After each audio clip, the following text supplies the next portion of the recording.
नमस्कार, मैं हूं आशीष चित्रांशी और आप देख रहे हैं द न्यूज लॉन्चर।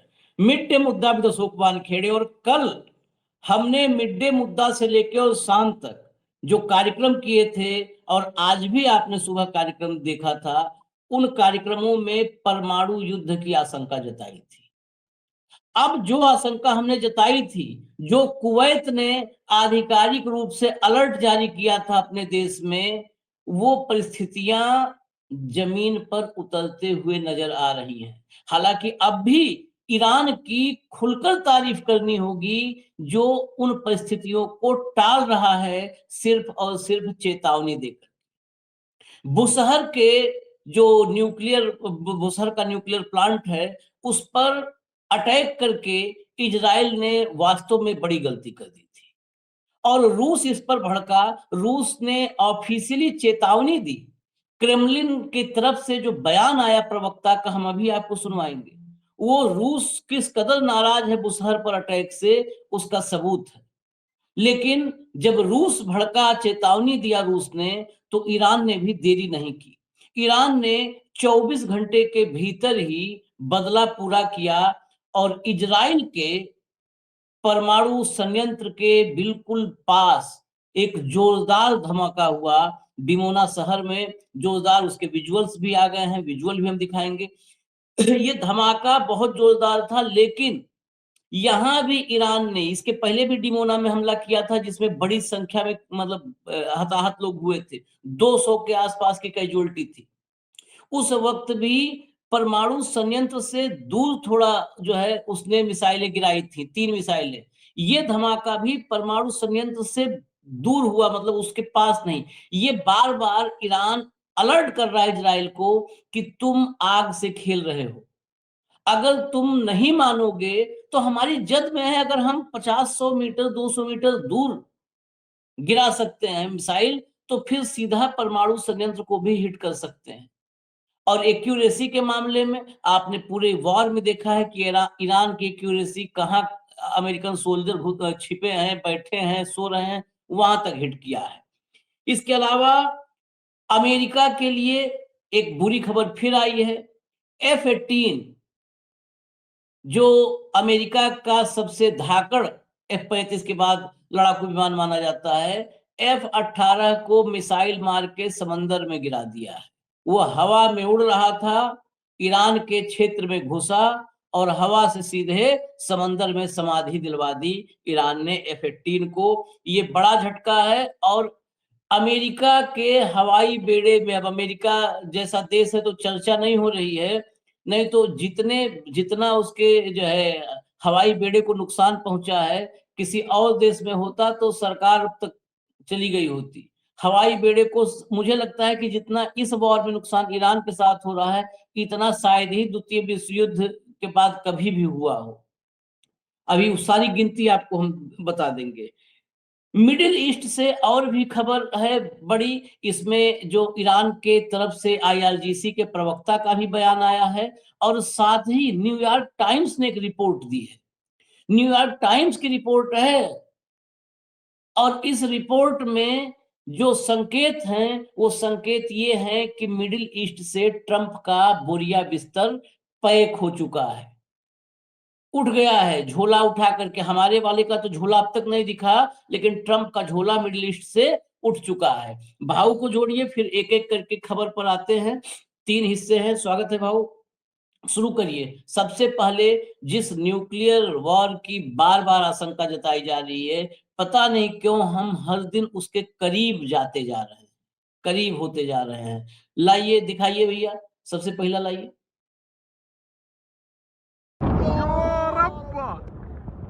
ये देखिए, ये शुरुआत हमने इसी से हमने कहा था। सबसे पहले विजुअल देखिए आप, और धमाका देखिए।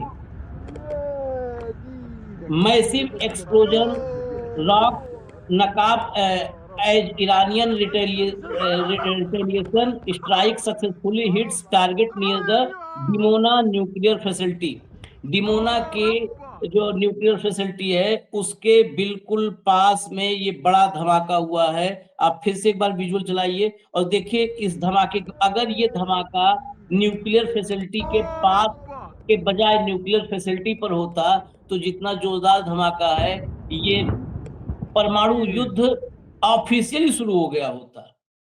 क्योंकि इतने बड़े धमाके में अगर परमाणु संयंत्र से रेडिएशन होता तो इजराइल तो खत्म, आप मान लो। ये खाली डिमोना शहर नहीं, इजराइल भौगोलिक रूप से जितना छोटा है कि इस रेडिएशन से पूरा इजराइल तबाह होता। इजराइल का हिस्सा नहीं, ईरान तो फिर भी बहुत बड़ा है, वहां पर तो रेडिएशन भी होगा तो 9 करोड़ की आबादी है, बड़ी तबाही हो सकती है, 10 लाख 20 लाख लोग मर जाए। लेकिन इजराइल की जनसंख्या और भौगोलिक क्षेत्र जो उसका है वो इतना छोटा है कि वहां पर अगर कोई बड़ा रेडिएशन हो जाए तो देश ही समाप्त हो जाएगा। पता नहीं वहां पर कुछ लोग बचेंगे, कितने बचेंगे ये भी नहीं कह सकते। आगे चलिए, ये नौबत क्यों आई? बुशहर के हमने कल दिखाया था, उस कार्यक्रम की चर्चा की थी, आज भी वो कार्यक्रम आपने देखा होगा। बुशहर के जो शांतिपूर्ण इस्तेमाल के लिए, ऊर्जा के लिए जो वहां पर रूस का रिएक्टर है, उसके पास 350 मीटर की दूरी पर बम गिराया था इजराइल ने। और उसके बाद सुनिए कितनी मतलब नाराजगी थी रूस में इस बात को लेकर के, ये जरा सुनवाइए। Каких-то гарантий на этот счет нет, но мы просто каждый раз доводим до их сведения наше видение той опасности критической, которая кроется вот за этими ударами. То есть отклик какой-то конкретной гарантии нет? Нет. А с Израилем был по этому поводу диалог?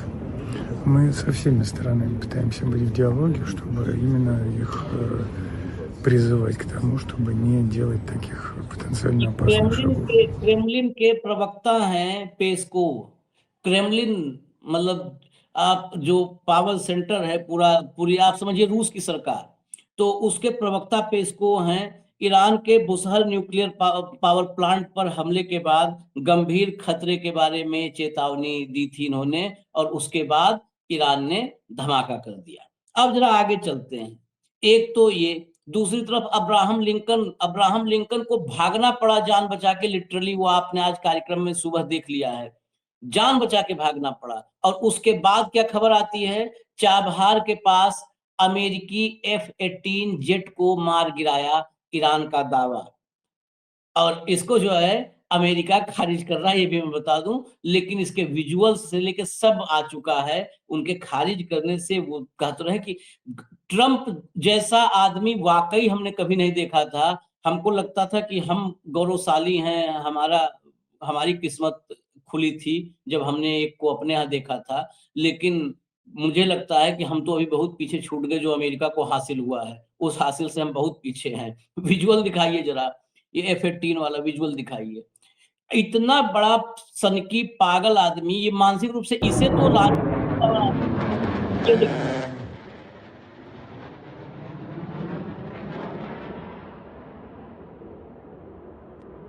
ये F-18 ये चाबहार के पास गिराया है इसको। चाबहार, ये देखिए आप हिट किया ये, इसके बाद ये समंदर में गिरा है चाबहार के पास। ये विजुअल आप जो है इसके अभी विजुअल चला करके, इसके बाद आप चला दीजिए ऑफिशियली इसको गिराने का। ऑफिशियल सिर्फ विजुअल नहीं है, ऑफिशियल ऐलान भी हुआ है। लेकिन अगला आते हैं, जरा ये देखिएगा। ये हमने कहा था आपको कि आज जो है गिनती करवा देते हैं और कितना बड़ा नुकसान है आप ये समझिएगा। ये देखिए, इसमें एक F-35 गिरा, F-35, 3 F-15E स्ट्राइक ईगल, जिसको ट्रंप ने बताया कि वो फ्रेंडली फायर में गिराए गए हैं। एक KC-135 जो रिफ्यूलर था, वो मिड एयर टक्कर में नष्ट हुआ, 6 उसमें सैनिक मरे। दूसरा KC-135 रिफ्यूलर, ये जो है टक्कर में क्षतिग्रस्त हुआ, मुश्किल से जमीन पर आया, लेकिन ये भी वही हो गया, तबाह हुआ। 5 KC-135 रिफ्यूलर जो है, ये ईरान के एयरबेस पर खड़े थे और वहीं पर अटैक करके एयरबेस पर खड़े खड़े में ही सबको डैमेज कर दिया। 12 MQ-9 रीपर ड्रोन, ये ईरानी एयर डिफेंस मार गिराया। और एक UH-60 हेलीकॉप्टर, ये FPV ड्रोन हमले में क्षतिग्रस्त हुआ। ये बहुत गिनवा रहा था ट्रंप ना कि भारत का कितना गिरा, पाकिस्तान का कितना गिरा, अपना गिनती नहीं कर पा रहा है। ये 3, 1, 4, 2, 6, 5, 11 और 12, 23 और 1, 24 की गिनती है। इनका अमाउंट भी आप गौर से देखिए तो अमाउंट भी आपको आएगा। जो F-35 स्टील्थ फाइटर है, इसकी यूनिट कॉस्ट यानी एक जहाज का कॉस्ट है 110 मिलियन, 110 मिलियन का एक है। उसके बाद जो एक UH-60 ब्लैक हॉक हेलीकॉप्टर जो डैमेज हुआ था, उसका 20 मिलियन है कॉस्ट। ये F-15E ईगल जो 3 गिरे, उनका ये तो यहाँ पर 3 ही लिखा है क्योंकि ऑफिशियली 3 के बारे में है। F-15 परसों भी एक गिरा था, परसों भी एक गिरा था, हो सकता हो इजराइल के कोटे में गया हो। ये F-15 ईगल एक की कीमत है 90 मिलियन, 3 मतलब 270 मिलियन के हो गए। 12 MQ-9 रीपर, ये 12 एक की कीमत है 30 मिलियन, हालांकि 30 से 35 मिलियन, लेकिन 30 मानिए आप, तो ये हो गए 360 मिलियन।